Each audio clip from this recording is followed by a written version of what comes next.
Great. Hi, everyone. Good afternoon. I'm Ravi Simhambhatla, Google Cloud. We'll talk a little bit about Google Cloud and aviation. I've been in the airline industry for a little over 16 years. Last at United Airlines in Chicago as their Chief Technology Officer. Prior to that, Aer Lingus, Dublin, Ireland as their CTO. And my first aviation gig was as a founding teammate and later on CIO of Virgin America in Burlingame, California. So though I've spent 16 years in the industry, as you can imagine, it's a super complex industry and there's still a lot to learn. And I hope that I have enough runway in my career to keep learning, pun intended. So like I said, I'm going to talk a little bit about Google Cloud and aviation. But first, I'd just like to quickly thank the GDG Southlake team for setting this up and for inviting me for their first session ever and for taking the risk with me. So thanks a lot. And I'll share with you some of Google Cloud's capabilities and how we're engaging with global airlines to help them innovate, optimize, and manage costs. So we always start off with a mission. Our mission at Google Cloud is to accelerate every organization's ability to transform digitally through data-powered innovation. One of Google's core tenets is to organize the world's information and make it universally accessible to everyone. And part of Google Cloud's mission is very closely tied into that. Why work with Google Cloud? It's really quite simple. Take advantage of our global network infrastructure, the same infra that powers all of Google, and the world-class security that is embedded in everything we do. We have a deep expertise in artificial intelligence, machine learning, data science, analytics, and operations research. Those are really our core strengths above search. Our customers have improved choices with hybrid multi-cloud. Anthos, you might have heard about Anthos, and it's quickly becoming hybrid cloud. At least in my experience, with most of the customers I talk to, hybrid cloud is becoming the #1 priority for them. And finally, customers benefit from all of Google's assets and innovation. It's not just what is available on cloud as cloud tool sets. That's a picture I really love. We do have extensive global reach, and we've expanded our regional footprint with 5 new regions, 33 new points of presence, and 96 edge cache solutions in more than 35 countries worldwide. That's pretty awesome. Further, we've been carbon neutral since 2007, and we're the world's largest producer of renewable energy. Sustainability is a very, very important prerogative for Google. And as you can imagine, it's also an incredibly important initiative that is gathering a ton of steam and momentum for the aviation industry and for the travel ecosystem. A quick view, we have best-in-class security from the device to the data center. We are secure by design. And we utilize everything utilizes Google's private network, which is, again, as I said earlier, one of the largest private networks in existence. We are the only cloud that automatically encrypts data at rest. Again, it's very important, for all our customers because our customers run the gamut from travel and transportation to financial services to healthcare and life sciences, telco, media, and entertainment. And so security of their data is absolutely a critical component of their conversations with us. So, Google Cloud has a robust set of industry-specific solutions already in retail, healthcare, financial services, media and entertainment, industrial and manufacturing, and the public sector. The solution sets you see in yellow, highlighted in yellow, hope you can see that. For example, demand forecasting in retail and connected operations in industrial are very easily extensible into aviation.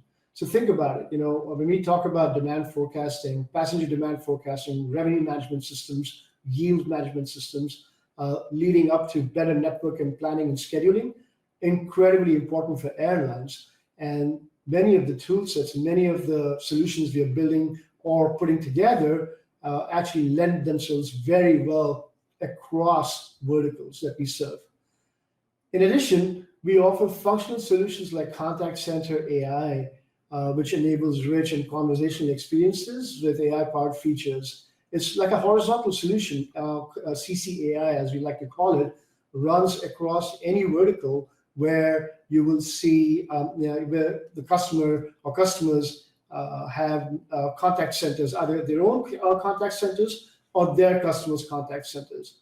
Now, certainly, technology like contact center AI can easily be molded slash modified into also becoming a conversational intelligence platform for internal employees and for helping out large employee bases, for example, maintenance and tech ops engineers in aviation. So coming to the fun subject, aviation companies are transforming across the value chain powered by Google Cloud. They're harnessing data of products like Flight Demand Explorer, which I'll get to in a minute. They're improving productivity with Google Workforce, which enables deep collaboration across the organization. They're lowering the technology costs by utilizing a data center technology and Anthos for hybrid multi-cloud. Also, as I said earlier, we've been carbon neutral since 2007. So one of the easiest way for corporations to start their journey or to enhance a journey in an effort to become carbon neutral is to migrate their workloads to Google Cloud, and they can already claim these credits. Airlines are also utilizing our AI and ML capabilities for predictive maintenance, managing irregular operations, and optimizing contact center experiences, as I indicated with CCAI, which is in discussions with a couple of airlines. Finally, airlines are optimizing marketing and bookings by utilizing extensive experience tools to personalize marketing and drive customer loyalty. Most airlines on the globe, they also buy Google Ads, which is one of the most important ways that they get their message out to the public about the products they have. And we provide some, I would say, phenomenal tools, and I've seen some of them work in action that allow marketing departments of airlines to clearly see and measure the efficacy of the ad campaigns and how they're resulting in conversion. So this is the 800-pound gorilla. As we are keenly aware, so I won't belabor it, COVID has had a huge global impact on the travel and hospitality industries. We all know that. So in 2019, there were 4.7 billion air travel segments flown globally that generated an economic turnover of $2.7 trillion. There were approximately 65 million people involved and employed within the aviation ecosystem in 2019. And these are really, really big numbers, and the global airline revenues in 2019 came up to approximately $852 billion. Of course, in 2020, as you can see from this chart, which is fresh data as of yesterday, it's a chart depicting the number of passengers screened across the TSA checkpoints in the United States. The line in yellow or gold is 2019, which was a marquee year for travel, for air travel specifically. As you can imagine, the line in red is 2020, when COVID happened, pretty much to the day on, I would say, between March 11th and March 17th of 2020, where air travel took a complete nosedive. And then it started recovering very, very slowly towards the mid to end of Q4 of 2020. The blue line, obviously, is super, super interesting. That's the travel trend, a number of people screened by the TSA in 2021. So some data for you, and this is fresh as of this morning. In May 2021, the TSA screened 39.2 million passengers. In all of May in 2020, 7.1 million passengers were screened. And in all of May in 2019, 75 million passengers were screened. So you can clearly see the data just shows that travel demand is indeed coming back with a bang. What the demand that is coming back is almost entirely leisure travel. As you can imagine, corporate travel still has a ways to go to return to any semblance of normalcy. We expect corporate travel to start returning with some strength in Q3 to Q4 of next year. And at least that's the current prediction. So very encouraging signs. One of my colleagues at ex-colleagues at United Airlines told me late last week that leisure travel trends and numbers in 2021 are actually exceeding the numbers they saw in 2019, which is phenomenal. So what we will expect is that the airlines will try and make up for the corporate travel revenue deficit by selling more and selling more destinations and maybe perhaps higher fares for leisure travel.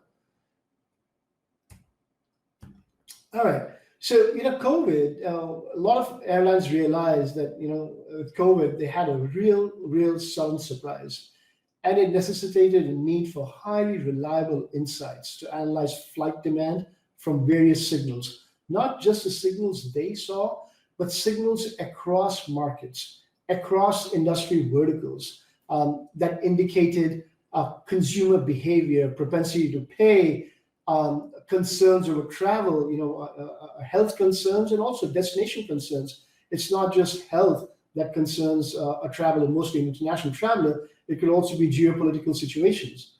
And one of the big set of questions that revenue managers are trying to answer all of 2020 was, where do we fly to? Where do we start? At what capacity? How often do we fly a route? How much do we charge? How can we optimize our ad spend using trending destinations data? How do I sweat my assets the best I can, my heavy capital assets? Aviation is a very capital-intensive industry.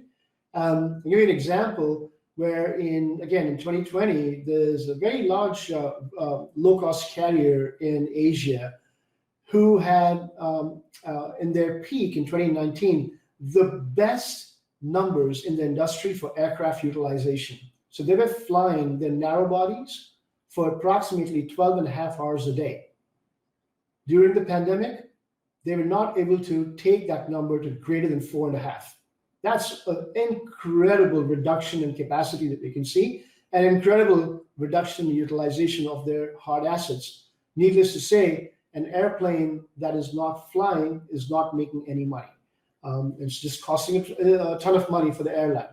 So, we came up with Flight Demand Explorer, or FDE, and we developed this in-house. This came from our phenomenal colleagues outside cloud, known as GTech.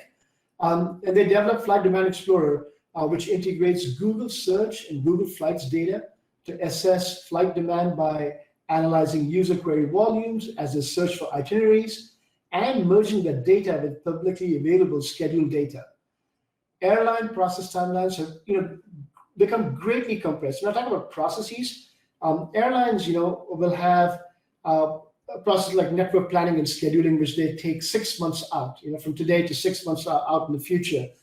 And what airlines found is that they simply could not afford to have any of the traditional process timelines that, hey, it's okay to take 6 months to do something. Everything moved far to the left because they had to react very quickly to very rapidly changing market conditions. And again, Flight Demand Explorer is the tool that brings all that information together for revenue managers at airlines to make really good decisions about how to build up capacity and, of course, what to charge. So next, let's examine our superior AI and ML capabilities. I talked about earlier. I'm not going to belabor this slide too much, but predictive maintenance, irregular operations, and customer service. I've already spoken about CCAI, but let's just talk about irregular operations. We are working with Lufthansa, the Lufthansa Group, where we're helping them out in essentially optimizing their operation. And an irregular operation in an airline is where you have a cancellation or delay. Anything that causes a cancellation or delay of a flight, it could be weather, it could be mechanical, it could be crew, it could be an irate passenger, whatever the case might be. if you're a small airline, you're just flying point to point, sometimes you can take the hit of an irregular operation and you can reaccommodate your customers. But if you're a large airline like Lufthansa, um, uh, an irregular operation, a cancellation or a delay has a cascading downline impact on the network. And by downline impact, I mean, customers will probably not make their connections. Flight crews will probably not be placed at the right place and the right time. Ground crews may not be available. The aircraft, at the end of the day, may not make it to the right maintenance base. A huge impact in terms of revenue, cost, and customer satisfaction. And irregular operations really lead to that. So what do airlines need? And what's Lufthansa trying to do? From the vast array of data signals they get, I mean, they get a tremendous amount of signals in real time. They simply cannot have human analysts try and crunch through this data and make sense of it and deliver smart decisions in a time frame that's reasonable enough for Lufthansa to protect revenue, minimize costs, and maximize customer satisfaction given the circumstances. The only way they can do it is by having this data fed continuously into the machine, into the ML models, continuously learn and allow the machine to make a decision.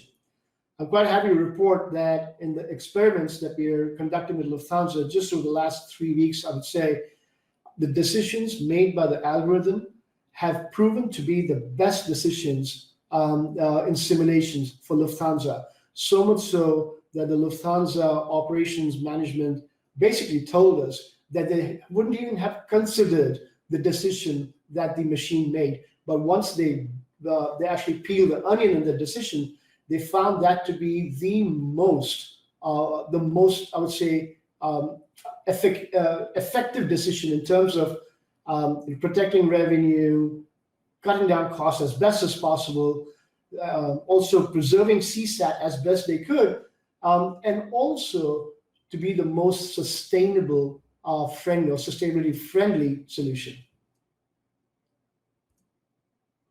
So coming to sustainability, as I said earlier, it's every large company, including Google, this is one of our key prerogatives.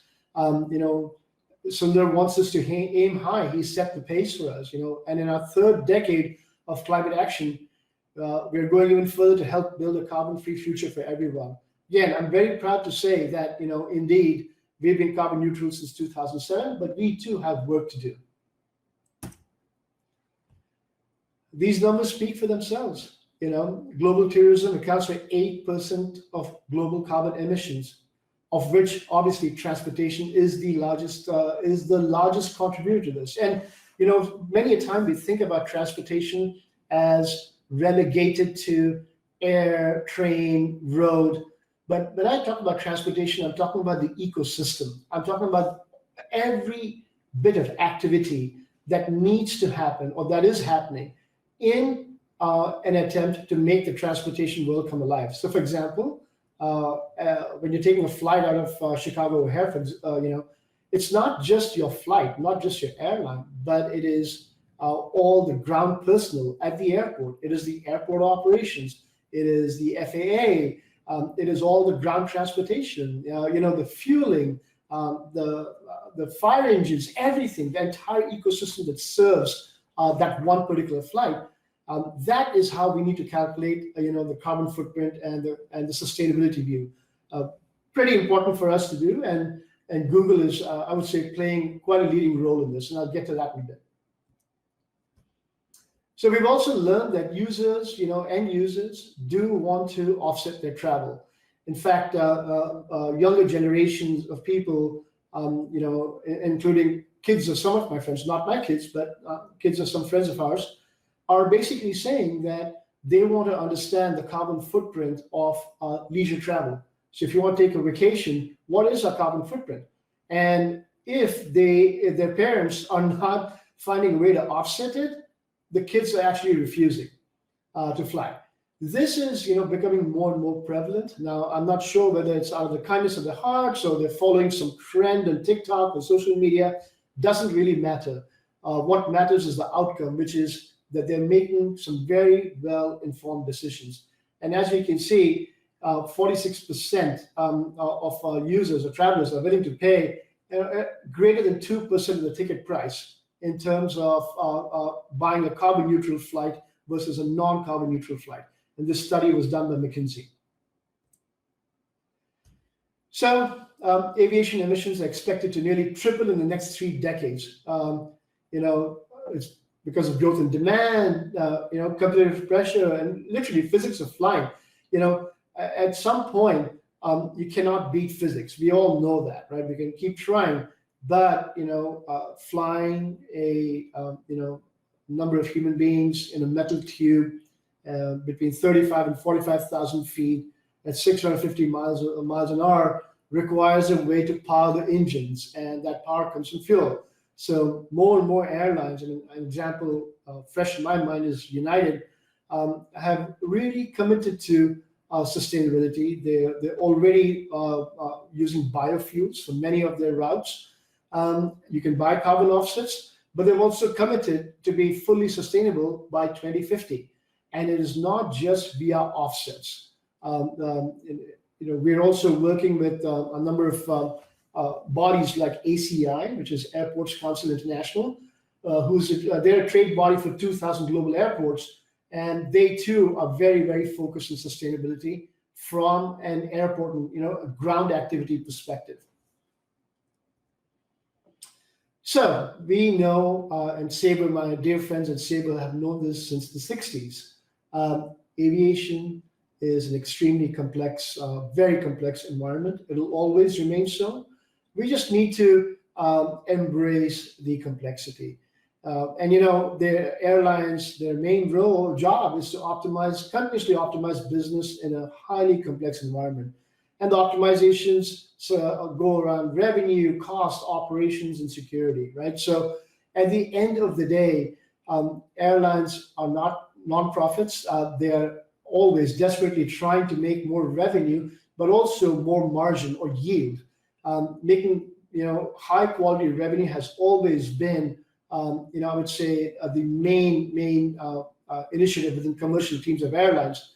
But cost is also very high. I would say very high on the radar, simply because airlines have fixed costs like fuel. Fuel is between 25 and 30% of global aviation fixed costs. Payroll is very, very expensive too. So airlines are continuously trying to optimize. And of course, airlines and the aviation ecosystem was constantly trying to enhance the customer travel. Of course, you have a balance. You try and figure out, for the price point, how much do you really give the customer? But in 2020, it became super, super important, because people were afraid to fly. So bringing them back into the fold, basically making them feel safe to fly again, was a very big deal. And many airlines, and I'm sure many of you would have seen a lot of airlines making a lot of noise about contactless check-in at airports, aircraft cleanliness. One would have thought that aircraft should be kept clean anyway, but I'll let that pass. But it's become really, really important to make sure that the end consumer, trusts you when you say you're going to keep the aircraft clean and that flying is actually safe. So consumer experience has just become incredibly important now for airlines globally.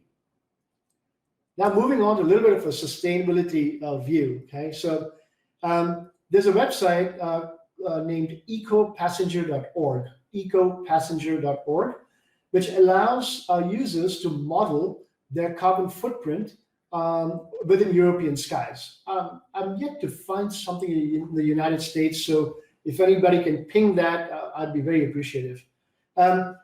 What you see here is a chart of the environmental impact of an Amsterdam to Charles de Gaulle flight on a blue sky day. What is a blue sky day? Everything is normal. There are no delays, no weather, no upset passengers, no missing flight crews. Everything is fine. Plane takes off on time, lands on time. And as you can see, the bar in teal, I think the color is teal, is a bar that indicates the footprint of the air carrier. How much real carbon footprint is creating. But if you look at the overall picture, it also includes the rail transport, the road transport, and the air transport. And why I included these is very simple, because people need a way to get to the airports, and it's typically by train and or by car. So when you look at the carbon footprint, you can't just look at the airline's carbon footprint, you look at the entire ecosystem. And as you can see, on a blue sky day, for a little over an hour flight, this is incredibly high. Now multiply that by 3,000, 4,000 flights a day all over Europe, within mainland Europe, and then you can do the math on how much carbon is being pumped into the atmosphere.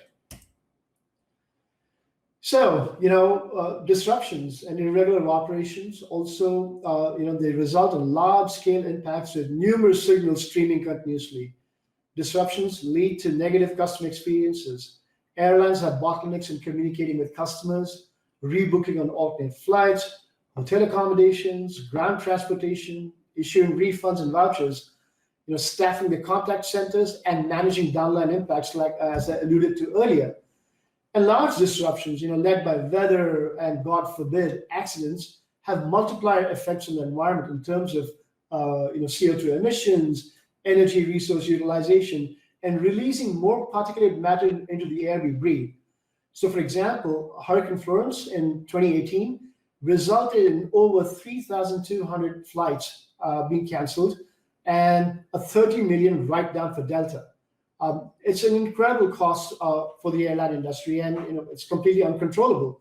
The volcanic eruption in Iceland in 2010 grounded all European flights for several days, resulted in over 100,000 cancellations, with approximately 10 million passengers impacted. So as you can see, how can we help them? Disruption is expensive, very expensive, $60 billion globally, right? 8% of airline revenue, that's a lot.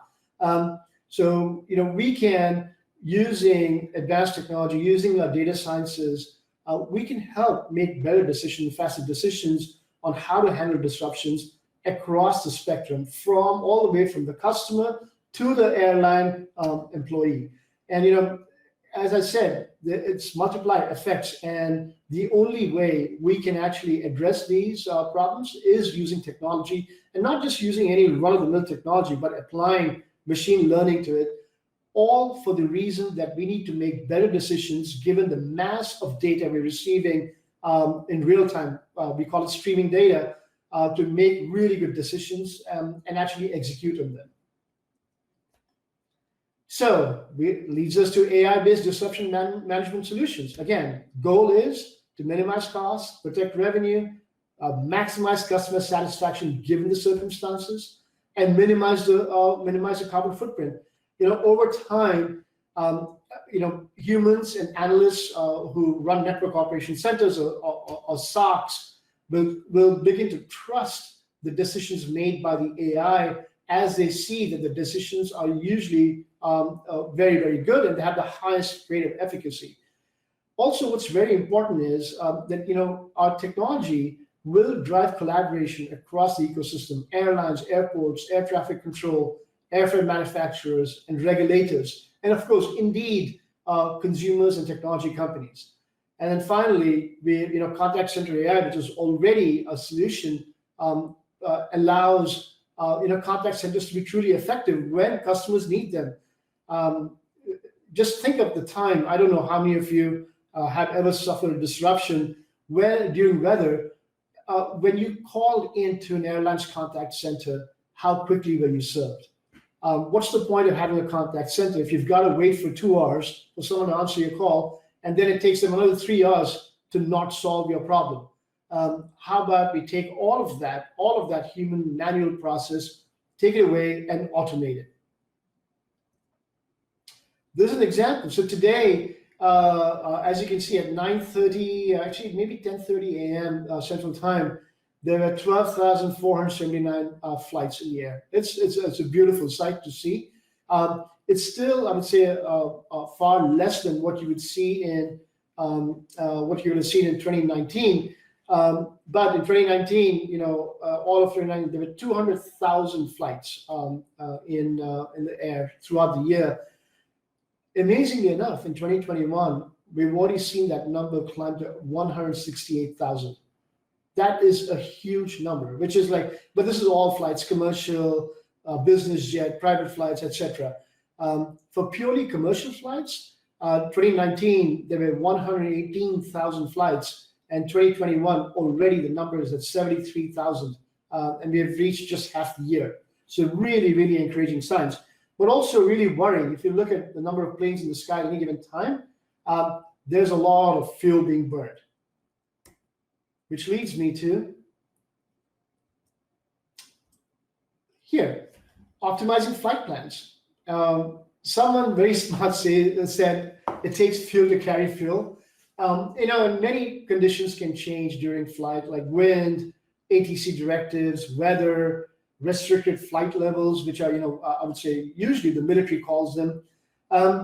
And with AI scaled optimizing and decisioning, we can offer things like dynamic route optimization, change the flight plan on the fly, no pun intended, and find a way to get that to the flight deck, to the crew, where the crew can apply the new flight plan immediately.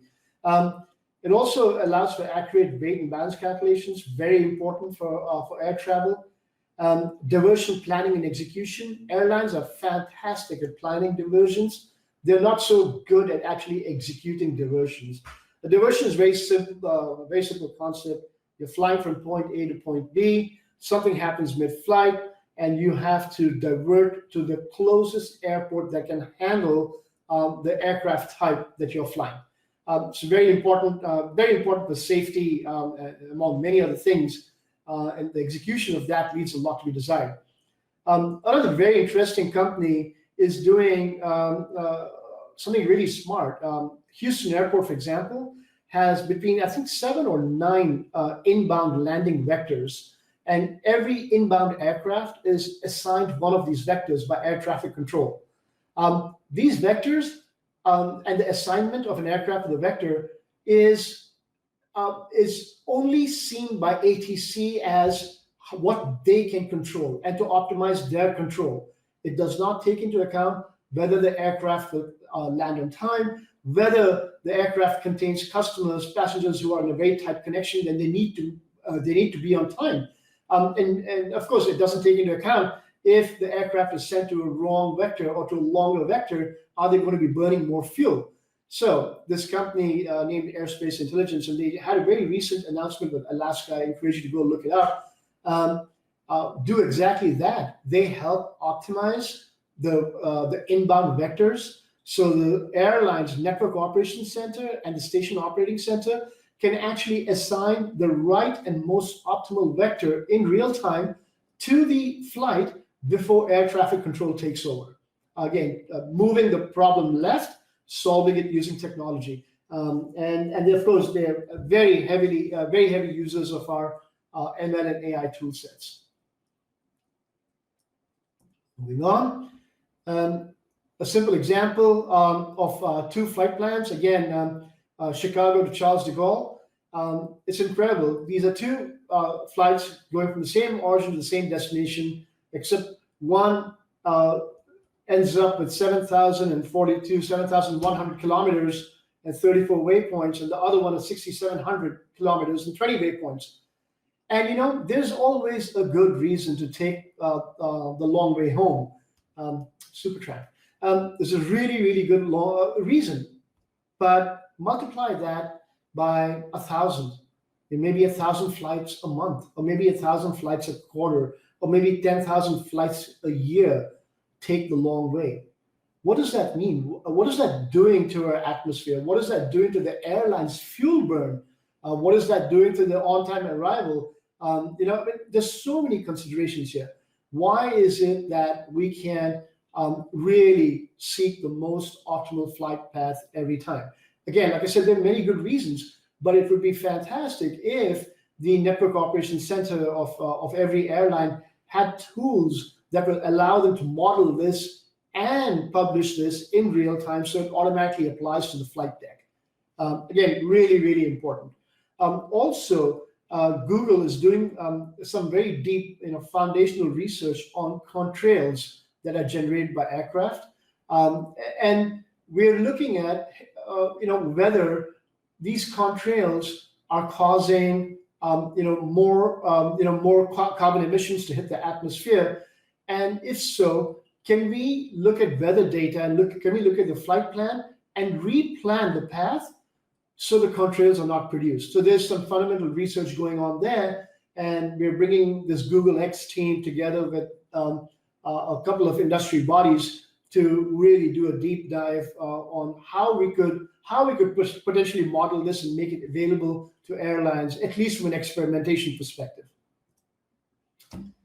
Optimizing during taxi takeoff, climb and descent. Fuel accounts for 25 to 30% of total industry expenses, as I alluded to. A very simple problem is I have a plane sitting in gate 1A. It needs to get to the runway. It needs to get to the runway in the most optimal form, most optimal path. How do you get to that most optimal path? Today, it's all done manually. People use software, but even the software requires continuous manual intervention.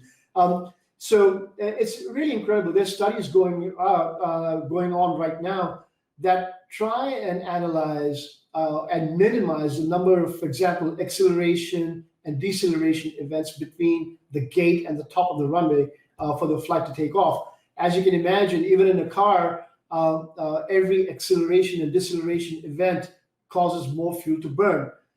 So again, using AI and ML tool sets for finding optimal paths from the gate to the runway, and the optimal path, like I said, has to factor in events that actually burn more fuel, even if these planes are taxiing on single engines.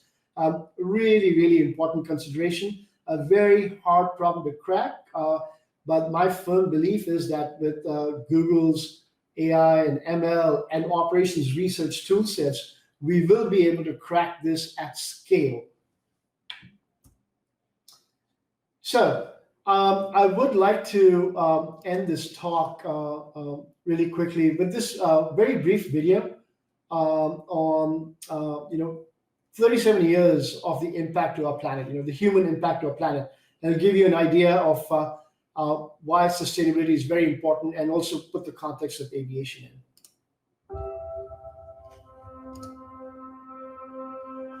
There's a place in our universe, a marble spinning in a vacuum.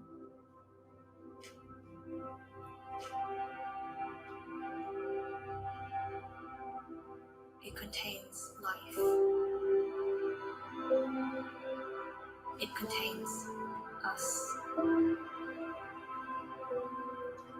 It may look solid and enduring, but now we can see it differently. Across time, living and breathing.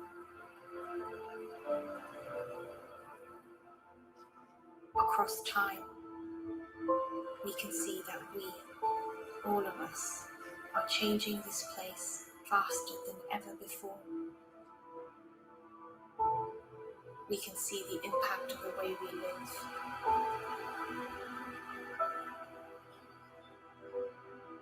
Of the choices we make.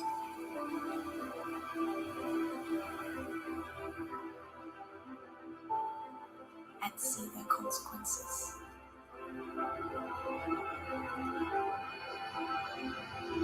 There's a place in our universe. How we decide to treat it today will determine our future. What will you think? What will you do when you see our world changing before your own eyes?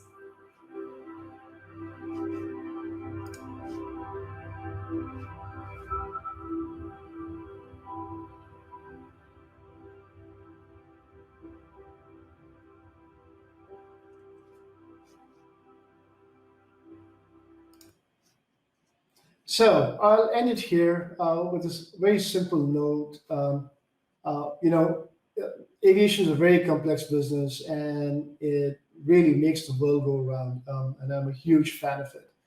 But in order for us to really work towards sustainability, and I keep going back to sustainability because that is probably going to be one of the biggest um, imperatives across the industry.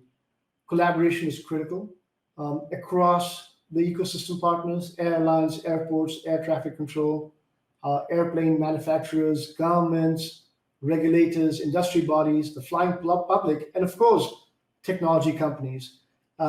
Technology is not a panacea to solve these problems, but my firm belief is that now is the time, and Google as a company is very active in this space.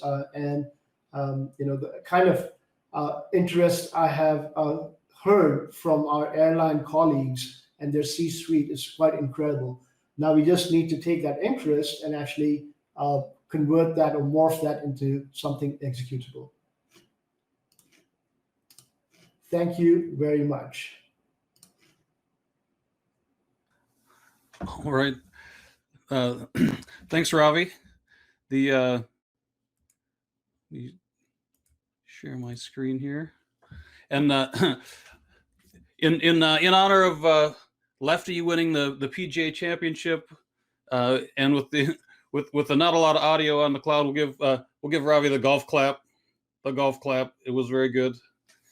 Be nice to have the roaring of the crowd. So this is the time we'll open into question and answer session. There is let me drag this over maybe. There should be a Q&A tab available for you guys to Q&A tab on your screen. If it's easier, if it's too hard to figure out the Q&A tab, just type a question in the general chat, and we'll have Ravi pick it out, and I'll maybe read them off as they come in. And if none come in, I do have a few questions. For Ravi, not necessarily around the presentation, but maybe a few things of advice or your career journey. Not necessarily aviation focused, but if anybody's out there, it's always nice to hear how people got along in their career. John, if you think back over your career, how did your earlier career choices kind of lead you to where you are now? Okay, so I started off my career connecting token ring networks in London many eons ago, and over time, moved to Silicon Valley. Had a really great stint there. Worked for multiple, obviously, tech companies, and moved from engineering to actual core software engineering from Sybase, where I was part of the optimization team. If anybody still remembers Sybase, which SAP bought out a few years ago, they had a database engine called the Adaptive Server Enterprise, and I was on the cost-based optimizer engineering team, which I dare say was the best cost-based optimizer. And then, over time, then I moved to IT, and then I started, just organically started getting larger responsibilities, so bigger teams. And I happened upon, my first airline, Virgin America. One of my bosses, who's actually a very close friend of mine now, Bill McGuire, he said, "Hey, Ravi, you want to help start an airline?" I said, "What? What does that even mean?" But we had such a great relationship, so I said, "Okay, I'll do it." And needless to say, I knew exactly zero about airlines. I was just a jaded consumer. And so I joined, and I learned a lot. I fell in love with the industry. Yep. The sheer action, it's constant, it's never ending, the complexity, and the people and the friends you make along the way. So from Virgin America, I joined Tesla Motors as their CIO, worked for Mr. Musk himself, which I still have a few, I would say whip marks or whip lashes in my back on lash marks. And very interesting. Had a great time there. Got recruited by Aer Lingus in Dublin, Ireland. That was my love for aviation so much that when Aer Lingus recruited me to become their CTO, I had a similar role offered from a little company known as Twitter in San Francisco. And I said, as the super smart guy I am, I said no to Twitter, and I went and joined Aer Lingus. It was a lot of fun. Packaged it up to be sold to IAG, and then got recruited by United, became the CTO, and 5 years later got recruited by Google. All in all, I'd say I know it sounds very tacky, but I'll read out something from a piece of paper that I put in front of me all day, every day. Okay. And it's just an excerpt from a quote, so please bear with me, but you'll get the gist of it. But no less impressive an accomplishment is being better people, being happier people, being balanced people, being content people, being humble and selfless people. Or better yet, all of these traits go together. And what is most obvious but most ignored is that perfecting the personal regularly leads to success as a professional, but rarely the other way around. So, if I were to impart any pearls of wisdom, I would say be humble. Work through your life and your career with a real sense of purpose and humility. And I would say there are more people who want to make you successful than they're not. I've had great mentors, great friends, great bosses, and I thank them all for where I am today. And of course, a great family, I should say. My most supportive part of my world is my wife. That's interesting that you have the quote on your desk every day as a reminder of what's important. So, yeah, it's right here. Excellent. I kid you not. And actually, someone sent it to me. So I see there are a few questions coming up. Yeah, do you want me to read them? Maybe I'll read them out loud. And we'll give you a chance to think about them. Because you can probably read faster than I can read them out loud. I'll read the one from Junaid. He's one of our data scientists in our. It's Junaid in Sabre Labs, I think. What are your views on solving the end-to-end traveler experience problem? In other words, there is not a good solution that exists today where an end-to-end trip can be booked as a one-stop shop. Also, is a one-stop shop even relevant in your opinion? Well, great question. So it'll obviously be my opinion. So the end-to-end travel experience, I think it'll always be problematic, in as much as travel is an ecosystem. It's built up of ground transportation, hotels, air travel, OTAs, I'll say airlines, and everything else in the middle. And the end consumer's journey from the time they're envisioning travel to the time they're engaged in travel to the time when they've finished their travel has always been a little bit of a disjointed experience. Only because what I see from my experience that the players in the ecosystem don't really work very well with each other. The collaboration is not there. So for example, airlines and airports don't really share as much data as they could to make their customers' experience awesome, right? So to me, breaking through those silos, through those barriers is going to be really, really important. And I think, going back to what I've talked about sustainability, that collaboration, that exchange of data and thoughts, I think can really open up the door for far greater collaboration with data. It's all about data, right? The reason why end-to-end travel experience is poor is because the right data is not available at the right time for the right purpose. Mm-hmm. So there is never going to be a good solution. At least I don't see that happening unless the entity owns the end-to-end experience. So you have company ABC who owns everything, who owns the car, who owns the booking, who owns the airline, and of course, that does not exist. So a one-stop shop, even relevant in your opinion?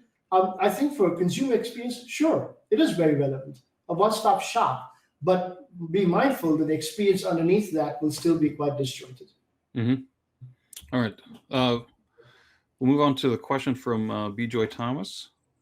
Thanks for asking the question, B. Joy. Which of the models that help optimize airline operations are readily available on the Google Cloud platform?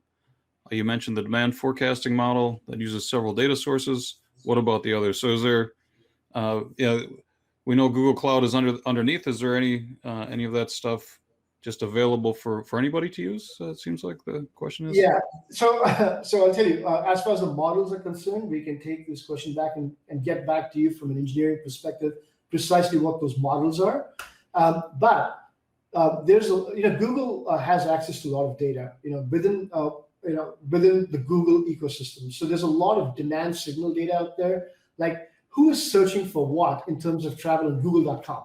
Mm-hmm. Those are incredible demand signals, right? And then where are they?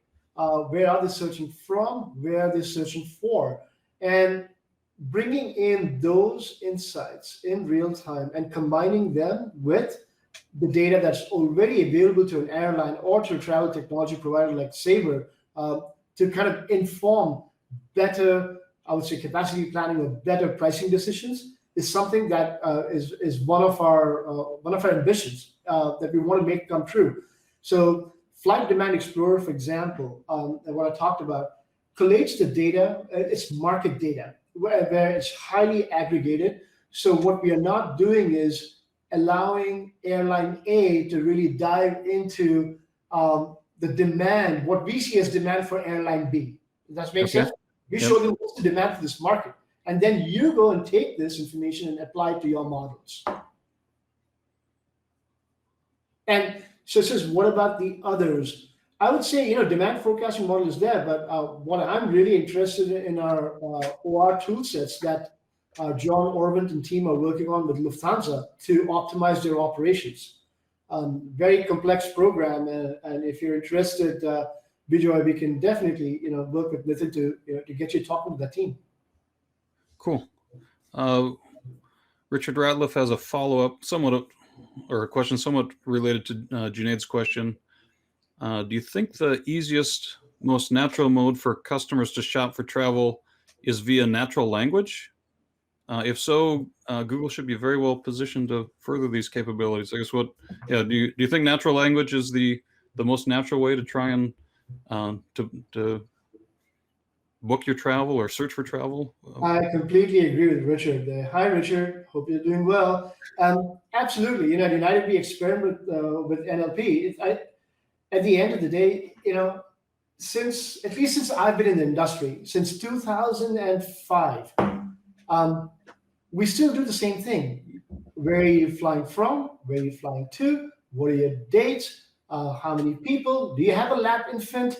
Do you have a doggy? Do you have a pet? Same questions so it completely takes away the imaginative aspect or the creative aspect of designing an itinerary, especially if you're a leisure traveler.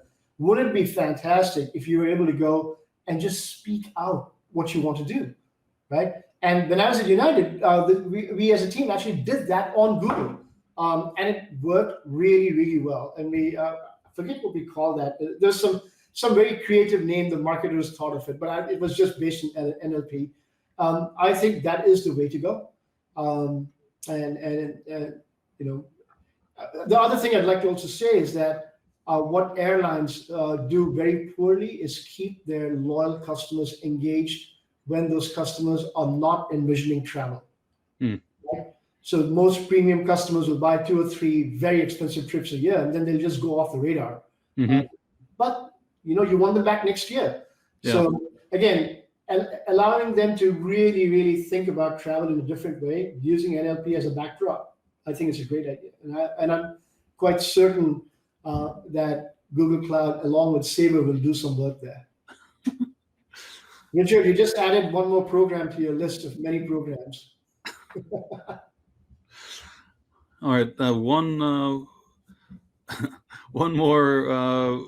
Moving maybe a little away from cloud technologies and more into just the technologies powering aircrafts and fuels.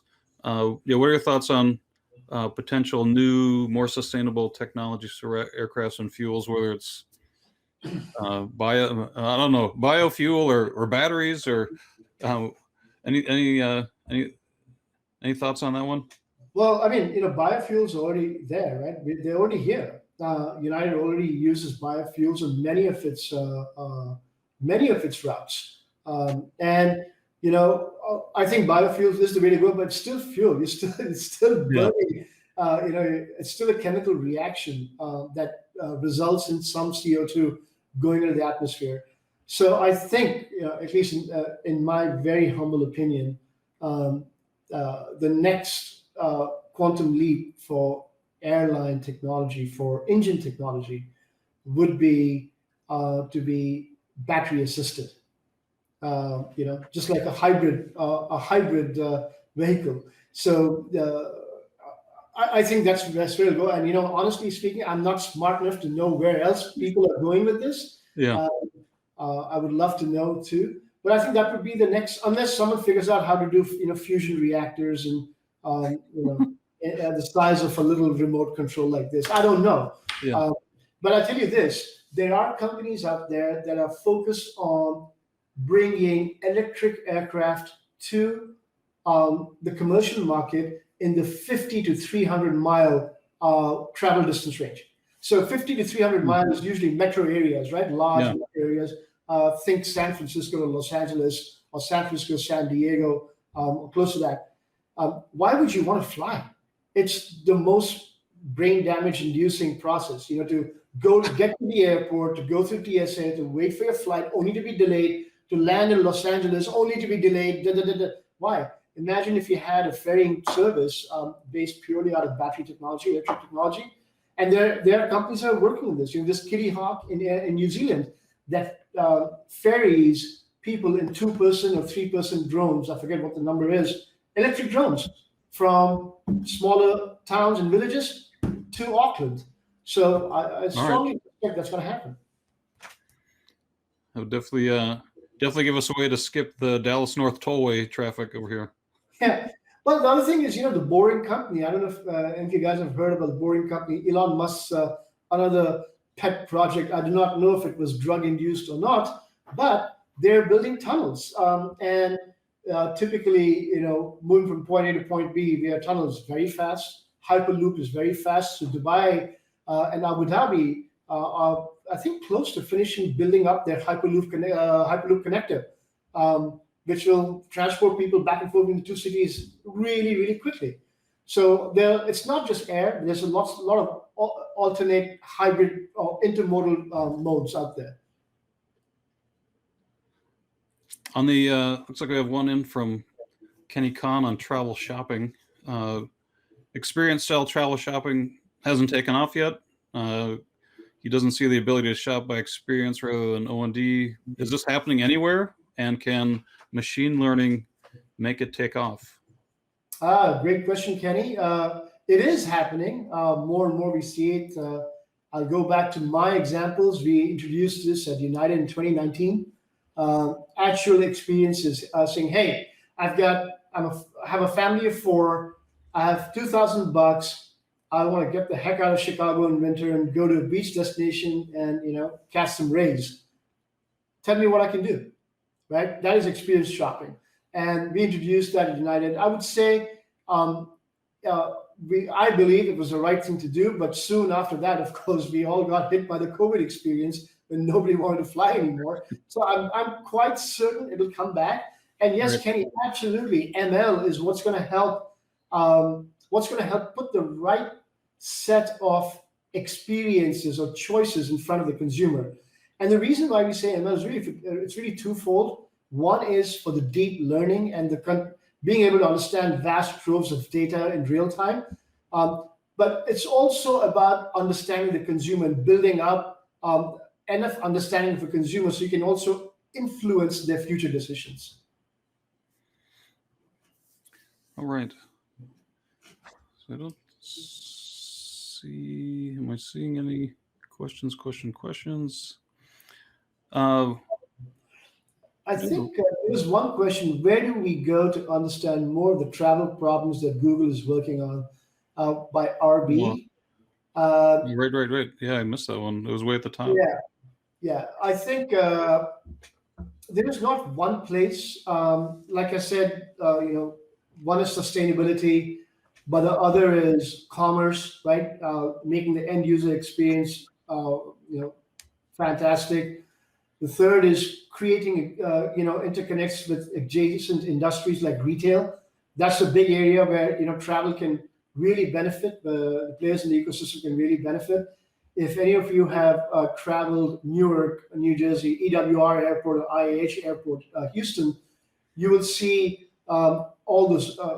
You'll see OTG is a company that does all these concessions inside airports, and they've built a fantastic integration between the airport, OTG, the restaurants, and United's loyalty program to bring it all together. Um, Nice. so definitely, having better tie-ups with the retail industry is going to make a big difference. All right, I have one back on the career side to give people a chance to think about if they have any more on travel or anything, I guess. So we did learn a little bit about your journey to where you're on now. This question's on career mistakes. Maybe there's not a name. Maybe there's a good one. But what career mistake has given you the biggest lesson? Ha! Don't be arrogant. There was a time. So this is at Virgin America, right? Yep. I knew nothing about airlines. I joined as employee number 53. The first plane arrived a year and 2 or 3 months after I joined. So we didn't know if we were going to fly, and I had maybe 1 year and 2 months to actually learn the foundational elements of what aviation is all about. I knew not, like I said, I knew nothing about it, and I came out of that 1 year, 1 year, 3 months, feeling ultra confident of myself, feeling that I had past the need to learn more. And boy, did that hurt. I knew about how to put systems together, understood everything about how airline systems go together, Yep. but I didn't understand the business, right? So to me, I think I let my ego and my arrogance get the better of me. I think the most important advice I can give to anybody is no matter which department you're in within an organization, you need to understand how to draw a straight line from what you do to the company's future and the company's goals. Right. And I did not do that. I was pretty much in my own world. Hey, I got the technology all right, which of course wasn't the case too. But it's a lot more than that. So I would say, yeah, that was a fantastic experience. Yeah, in a bad way, but a good way. The other incredible experiences: don't ever go for a job without asking some very basic questions. So when I took the role of CTO at Aer Lingus in Dublin, Ireland, I was so excited, man. I had lived and worked in Ireland in the early 90s, loved it there. And so I said, okay, I'm just going to go. I said, yep, done. They made me an offer I couldn't refuse, et cetera, et cetera. But I didn't ask about the team. Okay. The executives who interviewed me told me the team was like lousy, right? And everyone needed to be changed. They never did any work, nothing. I went in there making that assumption the team was that. That was, Okay. So I went in thinking the team was bad. Obviously, that wasn't the case. They were really, really smart women and men who just had not been heard. They had no voice. On the one hand, on the other hand, they were pretty obstinate as well because they were unionized. This was the only IT team in the world that I worked with that was unionized. Go figure that. So anyway, so don't make assumptions about people. Learn your own, learn and then make the judgment calls. So I would say that's something also I did not do. So I'm bearing my soul to you guys.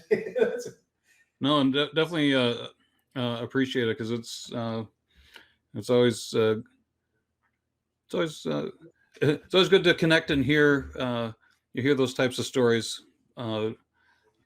doesn't mean that we won't make our own mistakes in the same direction, but at least we'll have heard it before. Yeah, yeah. If it reminds you of the mistakes that Ravi made, just don't make them. You know, it's that simple. Hey, Lisa Danzer has a question. What is Google doing with facial recognition for use with the airlines? Lisa, as far as I'm aware, nothing in particular. We are not playing in that arena. So when you look at facial recognition, really, there are different manifestations. One is in the, I would say, in the end user's device, mobile device. The other will probably be at check-in in the airports, etc., or the TSA checkpoints or security checkpoints. I would say as touchless experiences become more commonplace, facial recognition might become a higher priority. I think for airlines it is important, but I think we all again need to figure out how to ensure that we protect the data and that's not used nefariously. IATA came up with One ID. British Airways has done some phenomenal experiments using facial recognition to board aircraft. But these are all airlines that have been playing around with technology. I haven't seen Google really participate in that yet. I hope that answers your question, Lisa.